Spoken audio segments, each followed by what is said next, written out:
మంచిర్యాల జిల్లా కేంద్రంలో గల కేతనపల్లి మున్సిపాలిటీ నూతన చైర్మన్గా సంధ్యారాణి ఏకగ్రీవంగా ఎన్నికయ్యారు.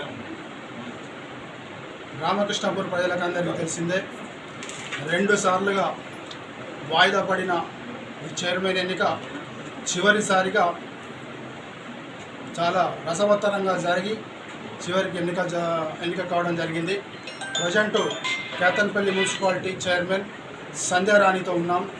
చెప్పండి చైర్మన్ గారు, మీరు చైర్మన్గా పదవి బాధ్యతలు తీసుకున్నారు, అసలు మీ ఆశయం ఏంటిది? మా జర్నలిస్ట్ న్యూస్ ఛానల్ పేపర్ ద్వారా రామకృష్ణాపూర్ ప్రజలకు, మీకు ఓటు వేసిన ప్రజలకు వివరించండి. అందరికీ నమస్కారం.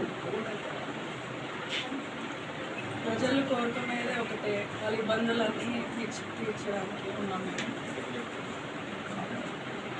అందరం కలిసి పనిచేస్తాము, కౌన్సిలర్స్ అందరం కలిసి, ఓటు కౌన్సిలర్స్తో అందరం కలిసి పనిచేసి వాళ్ళ ఇబ్బందులన్నీ తీర్చడం, మంచి పనులు చేసి కేతనపల్లి అభివృద్ధి కృషి చేస్తాం. ఓకే, ఇప్పుడు 2 సార్లు వాయిదా పడింది కదా, వాయిదా పడిన తర్వాత మీరు చాలా దూరంగా వెళ్ళి ఉండడం జరిగింది. అప్పుడు ఆ 50 రోజులు మీరు అనుభవించిన పరిస్థితులు ఏ విధంగా ఉన్నాయి కూడా ప్రజలకు వివరించండి. 51 రోజులు ఒక వనవాసంలోనే ఉంది. ఇక్కడికి వచ్చినాక ఒక మోక్షం కలిగింది. కుటుంబ సభ్యులందరికీ దూరంగా ఏ పండుగ చేసుకోకుండా, ఉగాది లేదు, హోలీ లేదు, శ్రీరామనవమి లేదు, చాలా ఇబ్బందులు పడ్డాము. అయినా గెలిచినాక ఫోరం ఉన్నా కానీ మా 14 మెంబర్స్ని ఎందుకు ఇలా చేస్తున్నారని మాకు బాధ. ఇప్పుడు వచ్చినాం కానీ ఒక పక్క ఆనందం, ఒక పక్క దుఃఖం.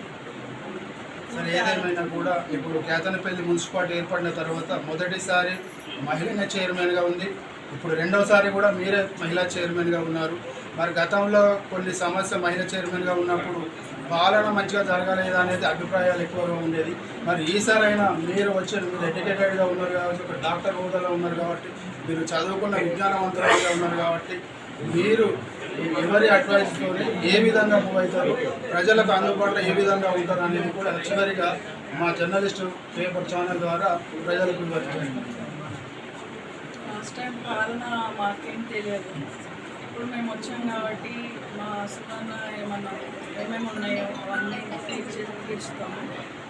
అందరం కలిసి కృషి చేస్తాము, అభివృద్ధి కృషి చేస్తాము. Thank you madam. మా జర్నలిస్ట్ టీవీ ఛానల్ కొత్త కేతనపల్లి చూస్తాం. Okay, thank you.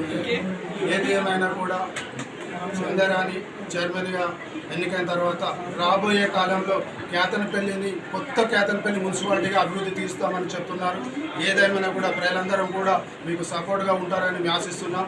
మా జర్నలిస్ట్ ఛానల్ ద్వారా, ప్రెస్ అండ్ మీడియా ద్వారా కూడా మీకు సపోర్ట్ చేస్తామని తెలియజేస్తున్నాం. Thank you.